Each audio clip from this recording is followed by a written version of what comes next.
Welcome to me. I'm here. I made it. I survived. How do I look? Do I look good? I feel terrible. Do you understand? I had a night yesterday. I had a lot of fun. I had a work party that then moved over to like our adult arcade bar situation. There was a lot of alcohol involved. I have a headache. I am exhausted.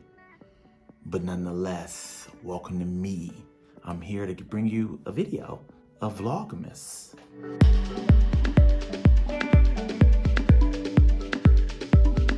So one of the things that I have been talking about doing was going over some of the points that I jotted down at the Conversations with Will book tour event. So I wanted to cover 5 things that I gleaned, let's say that word, from that event. So let's get into the first one. So Will opened up the night. He also opens up his book by telling the story about how his father asked him and his little brother to build a new brick wall at their store. I can't remember if it was the store front or the store side, but his dad knocked down the wall and him and his brother had to rebuild this wall. And it took them a year to do. And at some point, a couple weeks in, they looking at the progress they made and they were just frustrated and upset and talking about how this was impossible and how they were never going to be able to build this wall. And he says their dad told them, there is not a wall, there is just one brick. You just put down one brick perfectly, and then you move to the next. Stop focusing on the wall, focus on one brick. And I thought that was very powerful. And to hear someone like Will Smith says, even to this day, when he feels overwhelmed, he takes that approach. One brick. What is the one next thing I need to do? Let's not look at this entire project. Let's just look at the one next thing I need to do. Can I do that? Certainly. And after I do that one next thing, I just do the one next thing. It took them a year, but they got the wall built. His dad looked at them and told them, don't you ever tell me there's something you can't do. That's a brutal lesson, but it was a powerful lesson. So that was the first one. There is no wall, there is just one brick. Whew. My head is pounding.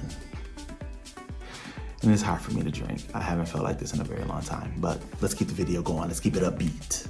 Number 2, this also involved his father. He talked about when his father was dying and he would say goodbye to his father, right? He was shooting a movie, so he'd have to go shoot the movie for a couple of days, then he would come visit his father. Then go shoot the movie for a couple of days and come visit his father. And he started to realize that every time he was saying goodbye to his father, that may have been the last time he saw his father alive. And then he realized that that is always the case, right? With everybody that you know. You may not ever see that person alive again. You do not know what's gonna happen. The next time you say goodbye to a person could really be the last time you say goodbye to them, the last time you see them alive. What would you do differently now that you realize that?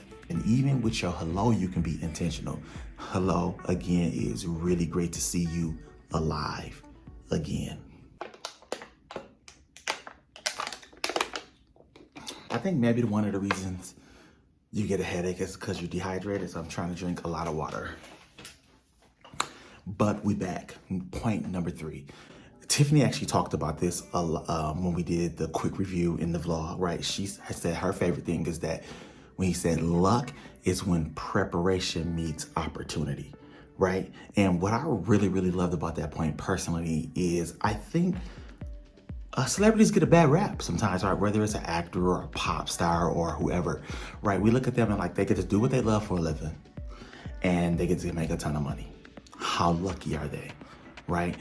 But anytime I've actually learned a lot about a person's beginnings, watching different documentaries on like comedians and musicians and actors and directors and all these things, you learn that these people have been working their butts off for a very long time so that when opportunity presented itself, they were prepared, right? I'll never forget this. But I was listening to a documentary called Making Beyonce, and it was all about Beyonce's beginning up until the point when she got signed, as with Destiny's Child, no, right? And they have been trying to get signed for 11 years. 11 years. The group had been through 2 different member lineups before it became the member lineup that we saw when no, right? I think it was Seth Rogen talk about it. His first show, it was like 9 people in the audience. He performed like it was full. Like, these people did not just catch a lucky break. They have been working very hard for a very long time. I think we forget that, and we need to remember that. And we need to remember that can also apply to us, right? What do you want to work so hard at so that once opportunity presents itself, you're able to take advantage of it? Do y'all hear the water? Every time I'm recording a video, they're doing something with some water, but it's fine. Point number 4, Will Smith said how he has always surrounded himself with the best. We talked about this in a video just a minute ago. Remember I said your circle of 5 friends kind of predicts where you're gonna be in your life? He says he's lived this way all his life. He always wanted to be surrounded by the best, right? If he needed a DJ, he wanted one of the best DJs. Sure, we know DJ Jazzy Jeff as the sidekick on Fresh Prince, but what I've come to learn is DJ Jazzy Jeff actually was a groundbreaking DJ when DJing was a thing, right? When DJing was actually the bigger act, rap was the supporting act, right? He always wanted to be around the best that he could because he knew if he surrounded himself with the best, it was gonna elevate him up. He couldn't help but benefit from being around these people who were the best at what they did. Some of the people you're around, they're not the best. No, they're not doing nothing but watching Netflix. That's all they do, is watch Netflix, okay? They don't try, they ain't learning, they not growing. This is true. And it's gonna be hard, it's gonna be difficult because you have been around these people for a very long time, but you're ready to make some changes. Number 5, probably the heaviest one, the one I've done the most thinking about. Because when he said it, it felt so real and true to me. But the more and more I think about it, I'm not sure if it actually is. But then I can also see the way in which it is so often true, right? So here it is, right? Way to build suspense. He said, impermanence is the law of the universe. Everything is going to change. And when he said that, it hit me like, oh, because I just realized that's one thing I see. I see so many people get stuck and get left behind because they are not willing to change and evolve. But if we think about it, is impermanence the law? Does everything change? I'm not so sure.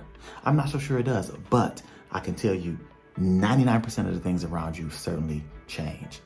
Just look back in your life. Think about the things in people who are my age. We didn't have a cell phone when we were growing up. Like, remember when the cordless phone was a huge deal? And if you walked too far away from the base, you got static and buzzing? Now you got a phone that can go all over the entire world.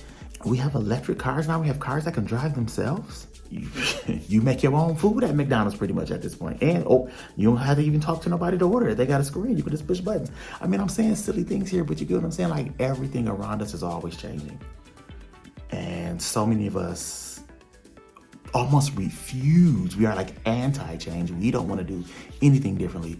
And I think that's a terrible, terrible mistake. You have to be willing to evolve. And sometimes it's annoying. I get it, but you have to be willing to do it. Hello? Are you there?